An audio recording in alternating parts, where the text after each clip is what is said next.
우리가 주일 낮 시간에 관계중심전도 이 책을 가지고 관계중심전도를 배워가고 있습니다. 이제 오늘은 6단계인 제자 삼기 살펴볼 차례입니다. 그 중에서 이 책의 16장에 나오는 사람들을 그리스도께 소개하기, 좀 더 정확하게 표현하면 그리스도를 사람들에게 소개하기 이겠지요. 그 사람들을 그리스도께 인도하기.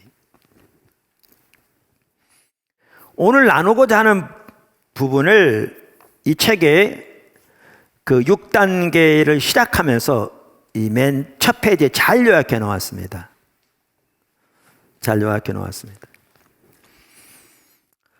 근데 제가 그것을 읽어보겠습니다. 누군가를 위해 기도하고 관계를 가꾸고 그에게 하나님의 사랑을 전하다 보면 예수 그리스도의 말씀을 듣고 그의 삶을 대면해야 하는 때가 온다. 예수님의 말씀을 들고 그의 삶을 대면해야 하는 때가 온다. 하나님의 눈으로 다른 이들을 볼 때 우리는 그들이 그리스도에게서 잃어버린 자임을 깨닫게 되고 그리스도의 좋은 소식을 함께 나누고 싶어진다. 그들에게 하나님과 구원에 대한 하나님의 조건을 알리게 된다. 우리는 우리 안에 계신 그리스도를 증거하고 그분을 믿는 우리의 믿음을 나누기만 하면 된다. 죄를 깨닫게 하시는 것은 성령님의 책임이다. 복음의 진리를 깨닫게 하는 분도 성령님이시다. 한 사람이 그의 삶을 그리스도께 내어드렸을 때 우리는 하늘의 천사들과 함께 기뻐한다. 하나님께 쓰임받아 삶을 변화시키는 기적이 일어나는 모습을 목도하게 된다. 아멘. 첫째, 복음을 들고 사람들을 대면해야 한다. 우리가 예수님의 복음, 즉 예수 그리스도를 전하는 것은 그것이 불법적인 방법이 아닌 바에야 모든 방법이 다 소중하고 귀합니다. 아멘. 또한 복음을 전하는 데 있어서 성령의 인도와 성령의 능력은 항상 핵심이지요. 그런데 우리는 이 책을 통해서도 이와 관련해서도 매우 중요한 여러 가지를 배울 수 있습니다. 오늘도 그런 귀한 시간이 되기를 주님의 이름으로 축원합니다. 이 책의 처음 서두에 보면 한 예로부터 시작합니다. 예, 매우 귀한 예들이 참 많습니다. 한 번은 탐슨 박사님이 신학대학원에서 이렇게 교수님이 계셨으니까 군의 서점 앞에 있는데 한 학생이 다가오더랍니다. 그러면서 교수님, 제가 예수님을 알지 못하는 사람의 장례 예배를 집례해야 되는데 어떻게 합니까? 좀 도와주세요. 정말 어렵습니다. 그러더래요. 정말 어렵거든요. 무슨 얘기인지 알겠습니다. 30분 후에 제 사무실로 오시죠. 30분 후에 이제 그 학생이 사무실로 찾아왔더랍니다. 그러면서 교수님이 저도 구원받지 못한 분들의 장례식을 여러 번 집전했습니다마는 참 어렵습니다. 이해합니다. 근데 누구의 장례식인가요? 그랬더니 저희 삼촌이요. 그러더래요. 시간이 얼마나 남았나요? 장례식이 언제세요? 그랬더니 저도 모릅니다. 그래서 장례가 아직 준비 안 됐다고 생각하고 다시 물은 거죠. 이틀 안에 장례가 치러집니까? 그랬더니 아니요, 꼭 그렇지는 않습니다. 말이 안 되는 얘기잖아요. 그러나 이제 겉으로는 태어난 척 하면서 물었대요. 무슨 얘기입니까? 교수님, 사실 제 삼촌 아직 돌아가지 않으셨어요.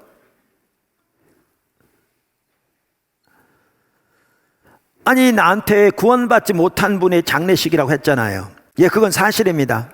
삼촌은 구원을 받지 못했고 앞으로도 계속 그럴 것 같습니다. 삼촌을 위해 많은 사람들이 기도해 왔지만 워낙 지성이 강한 데다가 절대 틈을 주지 않습니다. 그런데 폐기종이 생겨서 폐의 기능이 급격히 저하되고 있습니다. 이렇게 말한 거죠. 그래서 교수님이 이렇게 얘기한 겁니다. 내게 좋은 생각이 있습니다. 형제님의 삼촌을 위해 마태복음 16장 19절의 말씀을 우리 취합시다. 네, 그 구절이 이 구절입니다. 너희 중에 두 사람이 땅에서 합심하여 무엇이든지 구하면 하늘에 계신 내 아버지께서 저희를 위하여 이루시리라. 그러니 하나님께서 형제님의 삼촌과 지옥 사이를 가로막고 그분을 구해달라고 간구하십시다. 삼촌의 문제는 지식이 아닙니다. 죄를 깨닫지 못하는 것이 문제입니다. 삼촌은 자신이 하나님 앞에서 잃어버린 자인 것을 깨달으셔야 합니다. 이제 하나님께서 환경을 움직이셔서 삼촌을 그리스도께 인도해 달라고 간구합시다. 앞에서 어떻게 기도할 건가 나왔잖아요. 기도의 그 단계에서. 그 중에 하나가 환경을 움직이셔서 환경을 움직이도록 기도하자고 그랬는데, 그러니까 사실 아까도 잠깐 말씀드렸습니다만은 우리가 이 시리즈가 끝나더라도 하나님은 관계 중심 전도가 우리 평생에 걸치는 삶의 양식이 되기 원하시거든요. 그러려면 배워야 합니다. 그러니까 설교 한번 듣고 배울 수 있는 게 아닙니다. 설교를 들을 뿐만 아니라 책을 보고요, 필요한 걸 정리하고요, 필요하면 해당 성경 구절을 찾아서 확인하면서 성경을 더 하나님 말씀하신 바도 들어야 하고요, 그러기 위해서는 이전 설교들을 반복적으로 들을 필요도 있고요, 그렇게 정리하고 하나님의 길이 보여진 대로 순종함으로 나가야 합니다. 삶에서 하나님 일하실 거거든요. 그러면서 이제 열매도 맺혀지고 그 안에서 자라나야 합니다. 그래야 그것이 우리의 삶의 양식이 됩니다. 하나님은 포도나무 교회의 모든 지체들이 그 자리로 나가기를 강력하게 원하고 계십니다. 그게 성경이 말하는 핵심적인 가치이기도 합니다. 그게 예수님의 대이임령이잖아요. 우리 모두가 그렇게 되기를 예수님은 축복합니다. 자, 그래서 이제 같이 기도했습니다. 이제 그렇게 삼촌을 위해서. 그렇게 기도하고 난 다음에 담슨 박사님이 물었습니다. 그 학생에게. 그런데 지금까지 복음을 들고 삼촌을 대면한 사람이 있었나요?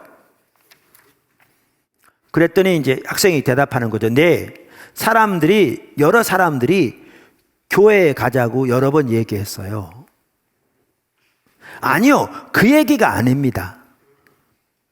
그러니까 우리도 이렇게 하는 경우가 너무 많거든요. 그러니까 우리가 배울 부분이 너무 많다 그 말이죠. 하나하나의 부분에서. 아니요, 그 얘기가 아닙니다. 삼촌께, 사랑하는 삼촌, 지금까지 제가 들은 소식 중에서 가장 좋은 소식을 삼촌께도 들려드리려고 싶어요 하면서 예수님이 누구신지, 예수님이 무엇을 행하셨는지, 그것이 자신의 삶 속에 어떤 의미가 있는지 이렇게 나눈 사람이 있느냐 그 말입니다 라고 말한 거죠. 삼촌에게 현재 삼촌의 필요와 그리스도의 공급하심을 직접적으로 제시하고 그리스도가 삼촌을 위해 행하신 일을 받아들여야 한다고 간곡한 마음으로 대면한 사람이 있느냐는 말입니다 라고 말한 거죠. 그때 학생이 이렇게 말한 겁니다. 솔직히 삼촌이 제 말을 들으실지 잘 모르겠어요. 우리가 너무나 이렇게 생각하잖아요. 형제님, 그건 삼촌이 내릴 결정입니다. 우리가 할 일은 삼촌이 결정을 내렸을 때 무엇을 얻고, 결정을 내리지 않았을 때, 이 말은 주님께 삶을 드리지 않았을 때 이 얘기죠. 무엇을 잃게 될 것인지 알리는 것입니다. 그 선택을 할 수 있도록 해야 합니다. 그렇게 나눴답니다. 그로부터 몇 주 후에 복도에서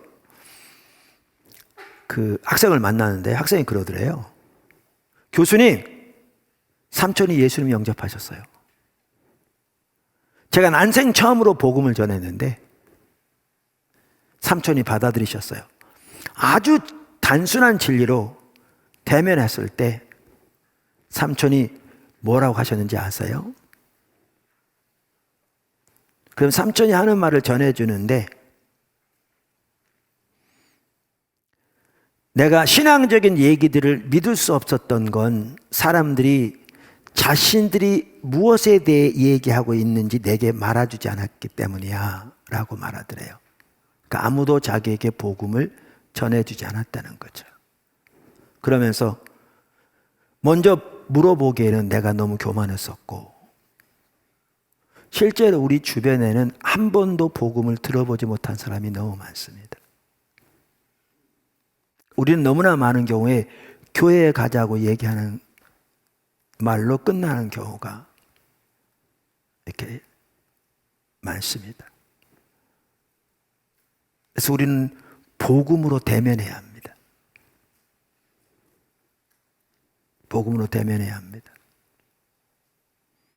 이 신학생의 경우에도 처음으로 복음을 전했는데 그렇게 하나님이 함께 하신 거잖아요. 그래서 우리 포도나무교회 지체들 모두가 이제 우리가 섬기면서 이렇게 복음으로 또한 하나님 앞에서 잃은 영혼들을 대면하게 되기를 주님으로 축원합니다.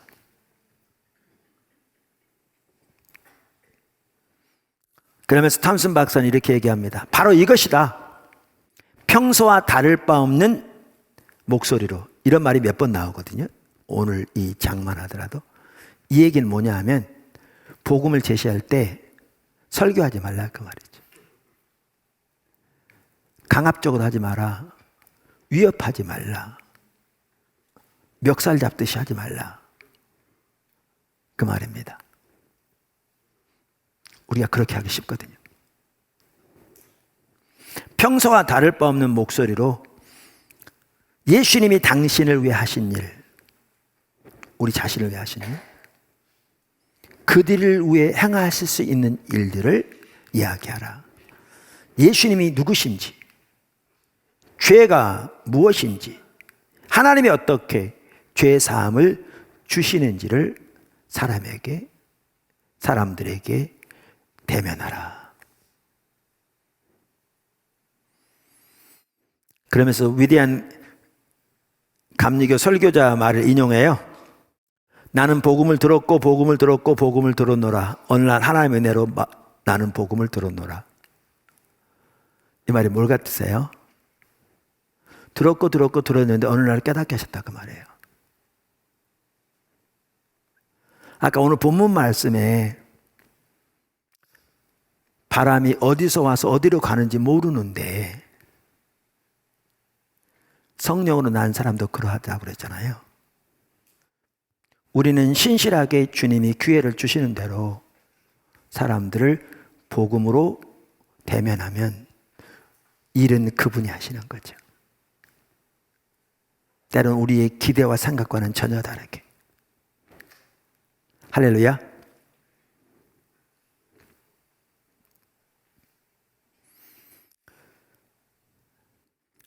여기에 보면 이 몇 가지를 이렇게 보충합니다. 하나는 뭐냐 하면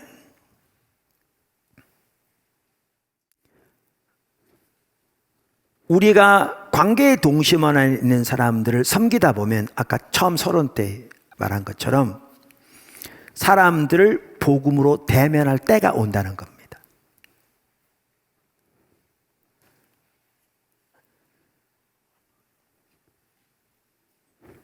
그러니까 결국은 모든 사람들은 성령으로 말미암아 죄를 깨달아야 합니다. 믿으십니까? 구원받기 전까지는 자신들이 잃어버린 자인 것을 깨달아야 합니다. 하나님이 보시는 모습 그대로의 자신을 보아야 합니다. 하나님 앞에 벌거벗은 모습으로 설 때 사람은 비로소 하나님이 보시는 그대로의 자신을 보게 됩니다. 이 일들은 성령님이 하시는 일입니다. 이게 대면의 시작입니다. 그래서 우리가 이미 배운 대로 이렇게 설문조사하고 우리의 관계에 동심원에 있는 분들을, 그리고 그들을 위해 기도하기 시작하고, 특별히 그들의 필요를 보여주시도록, 또한 그들의 환경을 하나님께서 움직여 주시도록 기도하면서 다리를 놓고 사랑으로 그들의 필요를 채우는 일을 해가다 보면 하나님께서 환경을 움직이셔서 우리에게 복음으로 대면할 시점이 온다는 겁니다. 할렐루야. 자, 그러면 여기에 중요한 게 이겁니다. 하나님께서 복음으로 대면할 시점을 우리에게 주실 때 우리는 너무나 당연한 얘기지만 복음으로 사람들을 대면해야 합니다.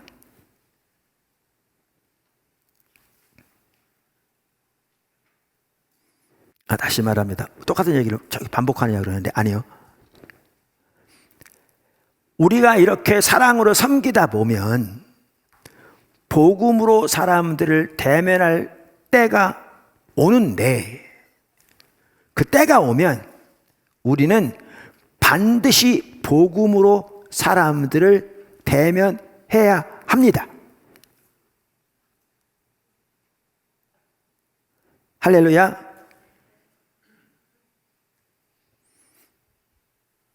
무슨 말이냐면,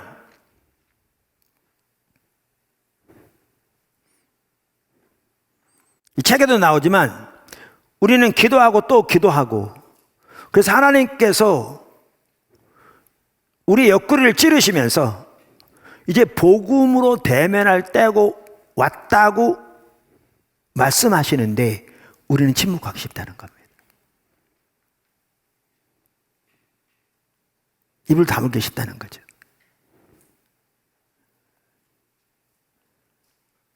그때 우리는 입을 열어 복음으로 대면해야 합니다. 할렐루야. 어떤 사람들은 이렇게 말하기 쉬워요. 여기서 이제 그 부분을 다루기도 하는데, 저는 말을 잘 못합니다.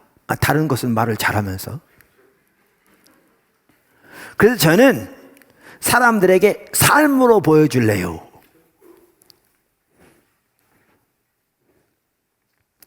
그러니까 우리가 어떨 때는 사랑으로 섬기는 것은 잘 하는데 복음으로 대면할 때가 왔는데도 침묵하면서 여전히 사랑을 보여줌으로써 그들이 예수님을 알게 되기를 기대하는 경우가 많습니다. 아닙니다. 다시 말하지만 복음으로 대면해야 합니다. 그 사랑으로 보여줌으로 하겠다라고 하는 분들에게 담슨 박사는 두 가지를 말합니다. 물론 많이 있겠지만 우리가 이 책으로부터 배워가니까 뭐라고 표현하냐면, 하나는 예수님은 복음을 삶으로 보여주셨을 뿐만 아니라 말씀으로 전하셨기 때문에 우리가 삶을 통해서만 복음을 보여주려면 예수님보다 더 올바로 살아야 한다는 거죠. 근데 그건 불가능하죠. 예수님은 완전하신 분이셨잖아요. 죄가 없는. 그분도 당연히 삶으로 복음을 보여주시되 뿐만 아니라 말씀으로 복음을 전하셨잖아요. 우리는 더 말할 것도 없는 거죠. 또 하나 그분은 이렇게 얘기합니다. 당신이 선한 삶을 산다 하더라도 그런 삶을 살 수 있는 힘의 원천이 어디에 있는지 아무에게도 알리지 않는다면 결국 싸움의 결과는 패배일 뿐이다. 그래서 우리는 반드시 복음으로 사람들을 대면해야 합니다. 이런 얘기도 해요. 복음을 전하거나 예수님이 당신의 삶에 행하시는 일을 나누는 것이 당신에게 문제가 되어서는 안 된다. 근데 여기 한 가지 부분은 뭐냐면 우리 자신을 보고 내가 이렇게 부족한데.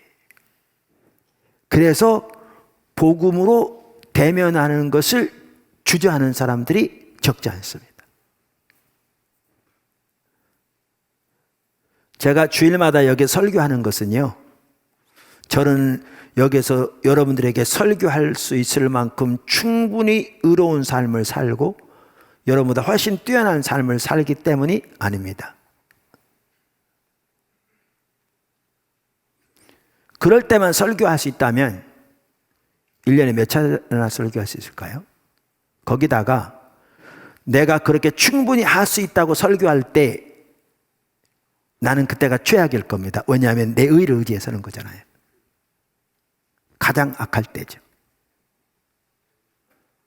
우리는 은혜로 사는 겁니다. 그래서 우리가 강단에서 하나님의 말씀을 전하는 것도 당연히 그렇고, 관계의 동심원 안에 하나님께서 인도하시는 대로 복음으로 대면하는 것도 하나님의 은혜로 하는 것입니다. 할렐루야. 하나님의 은혜로 하는 것입니다. 그리고 그때가 우리 하나님이 기뻐하실 때입니다. 그리고 겸손한 자에게 하나님의 은혜를 주시듯이 그곳에 하나님이 함께 하실 것입니다. 큰 두 번째, 성령님께 자신을 내어드리십시오. 성령님께 자신을 내어드리라. 너무 중요한 부분입니다. 물론 이건 복음을 대면할 때뿐만 아니라 다른 모든 과정에서 그렇고요. 이것은 전도뿐만 아니라 우리가 관계로 다른 사람을 섬기는 것도 그렇고 사역도 그렇고 모든 면에서 그렇습니다. 근데 제가 여기에 따로 이렇게 작은 주제를 단 것은 이 부분이 너무 중요해서 그렇습니다. 또 하나님께서 우리들에게 이 부분을 강력하게 말씀하고 계셔서 그렇습니다. 하나님이 우리를 쓰실 수 있도록 우리 자신을 하나님께 내어 드리십시오. 할렐루야. 하나님께서 우리를 쓰실 수 있도록 하나님께 우리 자신을 내어 드리십시오. 여러분 자신을 내어 드리십시오. 우리가 우리 자신을 하나님께 내어 드릴 때 하나님이 역사하십니다. 이것은 말씀드린 대로 전도뿐만 아니라 사랑의 섬김 모든 면에서 핵심이죠. 사실은 그 모든 면에서 한편으로는요, 우리가 하나님께 우리 자신을 내어드리는 것 뿐입니다. 일은 하나님이 하신 거죠. 이 책에서도 저자도 그 부분을 명확하게 얘기하고 있습니다. 우리는 하나님께 우리 자신을 내어드리는 것 뿐입니다. 일은 그분이 하십니다. 그리고 우리가 우리 자신을 내어드릴 때 하나님이 강력하게 역사하실 것입니다. 자, 세 번째, 하나님의 관점으로 사람을 보라. 참 중요한 것입니다. 당연히 모든 면에서 매우 중요하고요, 전도에 있어서도 필수고요. 하나님의 관점에서 사람을 보라. 그러니까 복음으로 사람들을 대면하기 위해 중요한 부분 중에 하나는 하나님의 관점으로 사람들을 보는 것입니다. 이 부분에 있어서 이 저자는 두 가지 면을 말합니다. 하나는 하나님의 피조물로서의 사람의 소중함을 말합니다. 하나님의 피조물로서의 사람의 소중함.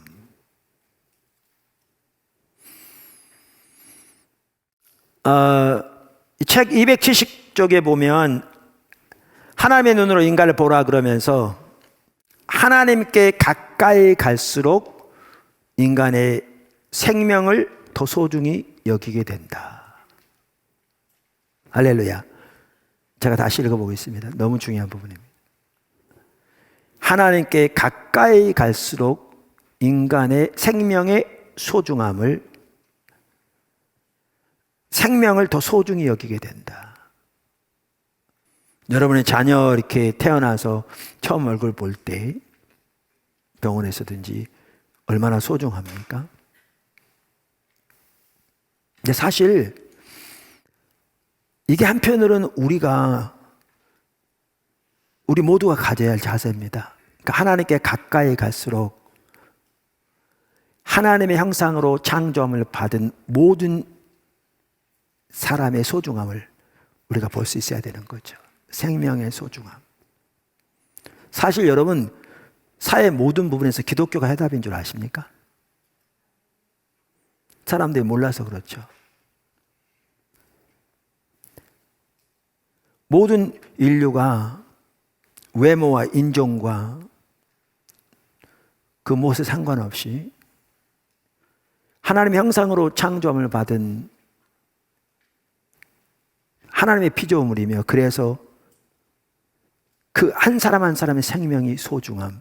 그런데 우리가 하나님 앞에 가까이 갈수록 그 생명의 소중함을 알게 되고 생명을 소중히 여기는데, 여러분 이렇게 된다면요, 사회의 대부분의 문제 해결됩니다. 요즘 신문에 누구누구 학대 그래서 뭐 그렇게 많이 떠들고,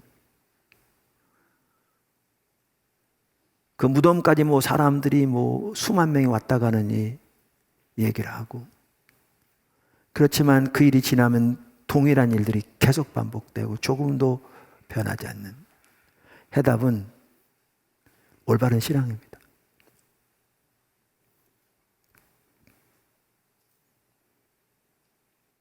여기에 보면 그 오스카 탐슨 목사님의 친구 목사님 얘기가 나옵니다. 한 번은 어디 가교에서 로스앤젤레스 공항에 있었을 때, 공항은 많은 사람들이 다 왔다 갔다 하잖아요. 근데 특별히 LA 공항은 더 그렇죠.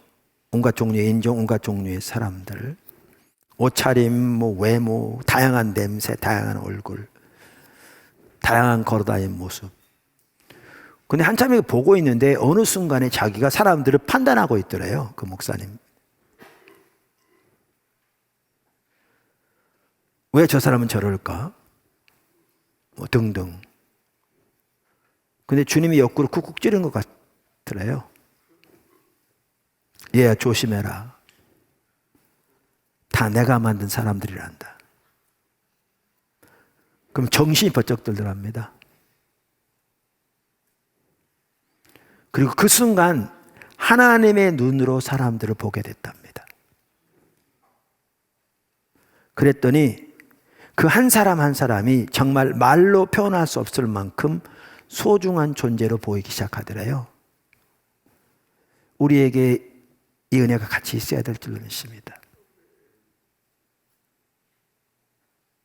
사실 우리가 하나님과 관계가 올바른지 올바르지 않은지 이런 부분들을 체크해 볼 수는 한 가지도, 이런 마음이 우리 속에 있는가? 라는 것이 포함될 수 있습니다.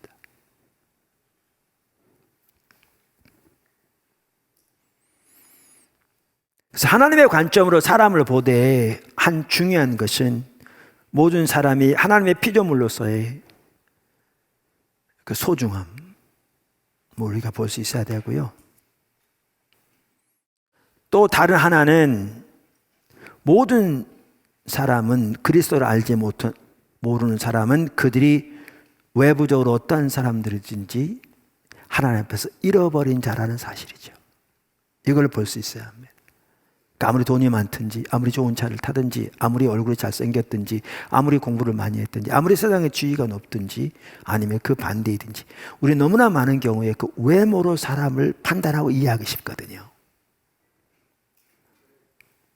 근데 우리가 복음으로 사람을 올바로 대면하려면 하나는 한 사람 한 사람의 소중함을 보아야 할 뿐만 아니라, 또 하나는 외부적인 환경과 여건과 외모가 어떠하든지 상관없이, 남녀노소 인종이 어떠하든지 상관없이 예수님을 모르는 사람은 잃어버리는 사람이라는 사실을 인식하는 게 중요합니다. 할렐루야. 이 두 가지 면만 하더라도 하나님께서 저와 여러분에게 이 안목을 부어주시기를 간절히 소원합니다. 이게 우리에게 있어야 합니다. 제가 저작하는 말 읽어보겠습니다. 잃어버린 자를 향한 사랑보다 하나님을 향한 사랑이 먼저다. 이 부분 항상 먼저인 거 아시죠? 우리 신앙의 본질이 하나님을 알고 우리의 존재를 대해 하나님을 사랑하는 겁니다. 그 이전에 하나님이 하나님의 존재를 대해 우리를 사랑하셨고 사랑하십니다. 그래서 우리가 그 하나님을 알고 그 사랑을 알 때 우리도 그분을 그렇게 사랑하기를 열망하게 되죠. 여기에서 이웃을 향한 사랑도 섬김도 모든 것이 나옵니다. 정확하게 같은 걸 말하고 있습니다. 그러면서 정말 그분을 사랑하면 그분이 사랑하시는 이들을 사랑하게 된다. 우리는 하나님을 떠나 잃어버린 자 된 사람의 상태를 깨달아야 한다. 하나님의 말씀을 믿는다면 다른 대안이 없다. 주님이 없으면 인간은 잃어버린 바 된다고 기록하신 성경 말씀대로다. 원하는 논리를 이끌어내기 위해 온갖 신학적 이론을 끌어들일 수 있을지 몰라도 결국 그리스도가 없는 자는 잃어버린 자요, 그리스도가 없는 지옥에서 영벌을 받게 될 자다. 그래서 이 저자는 우리의 관계의 동심원 안에 있는 잃어버린 자들을 위해서 근심해할 뿐만 아니라 그들을 위해 울어야 한다고 말합니다.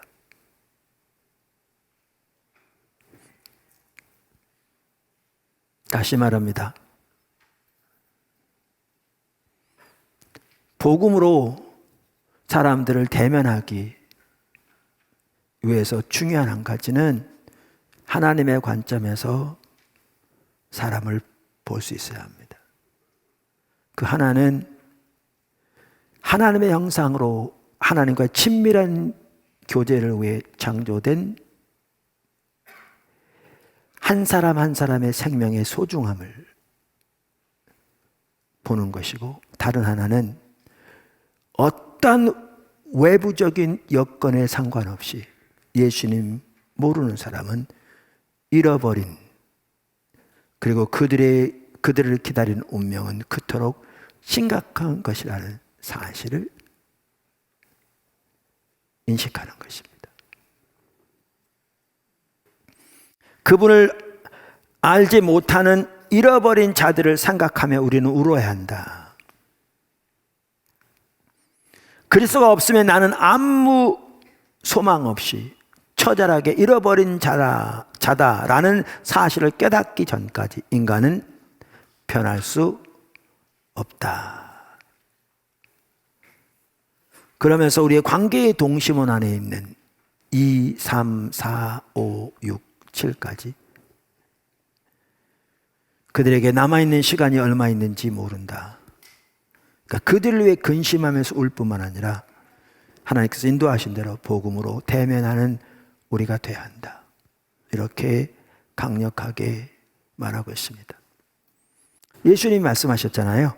사람이 만일 온 천하를 얻고도 제 목숨을 잃으면 무엇이 유익하리요?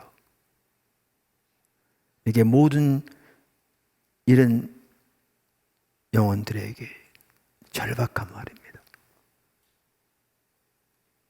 절박한 말입니다. 그러면서 이 저자도 이제 뭘로 이 장을 마치느냐 하면 사람들이 실제로 예수님을 거부하는 게 아니다. 우리 너무나 많은 경우에 사람들이 예수님 모르는 사람들이 우리가 복음을 전하면 거부하고 대적할 거라고 두려워하고 염려하잖아요. 그런데 사람들이 실제로 거부하는 것은 예수님이 아니다.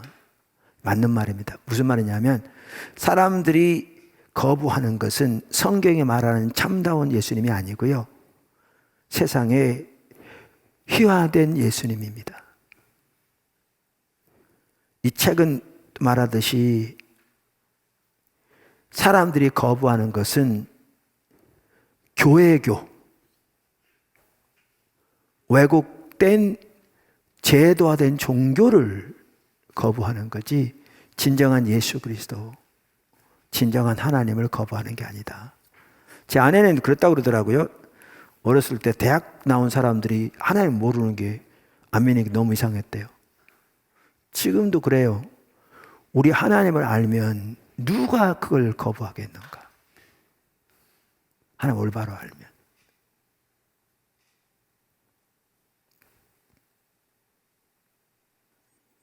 사실 우리의 유일한 소망이 만군의 여호와 하나님을 아는 겁니다.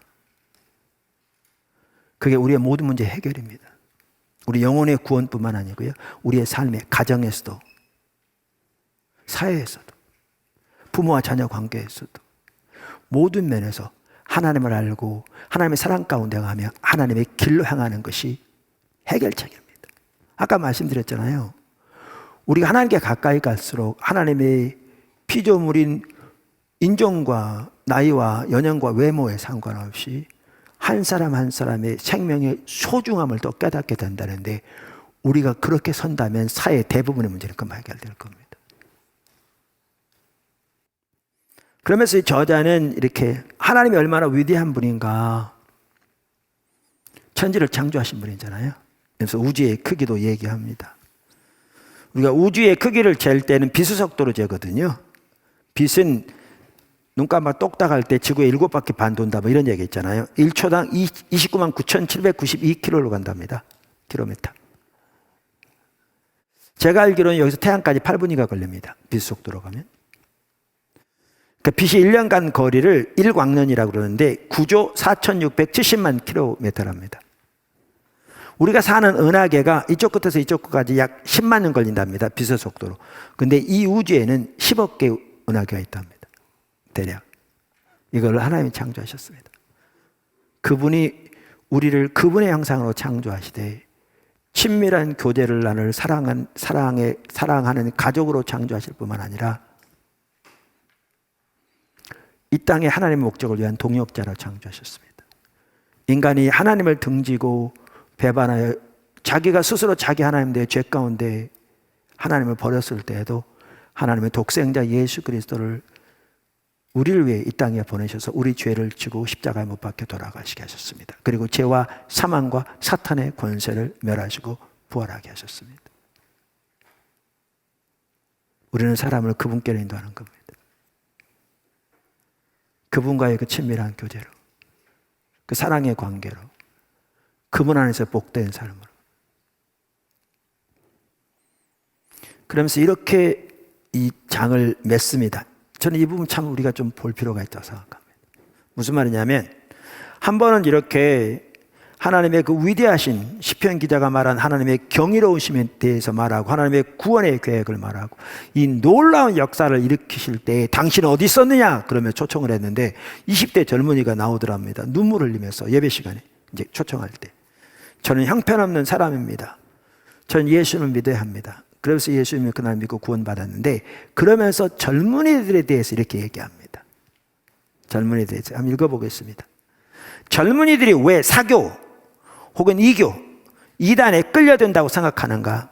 사교 집단들이 우리가 다가가지 않고 사랑하지 않는, 외롭고 아파하며 삶의 환멸과 공허함을 느끼는 젊은이들을 찾아내기 때문이다. 그리고 그들에게 다가가 우리가 당신을 돌봐줄게요, 당신을 사랑해줄게요 라고 말하기 때문이다. 그러면 그 말을 들은 젊은이는 그대로 빨려 들어가고 만다. 이게 지금 우리 한국에 일어나고 있는 일이거든요. 대학 캠퍼스만 하더라도 이단들만 득실한다고 그랬잖아요. 우리가 젊은이들을 못 돌보는 그때에 이단들이 이들에게 그렇게 다가가서 그들을 미혹하기 때문이거든요. 정확하게 이대로. 그래서 우리가 해야 합니다. 우리가 우리의 관계의 동심만 안에 이렇게 나갈 뿐만 아니라 오세회를 통해서 당연히 교회 지체들, 또 교회 지체들의 가족들 서로 연합해 섬길 뿐만 아니라 우리는 젊은이들에게도 오는 세대와 열방을 책임지는 교회, 포도나무 교회 연구 표어입니다. 책임지는 자세로 섬기라는 겁니다. 우리는 젊은이들에게 이렇게 나가야 합니다. 이 시대에.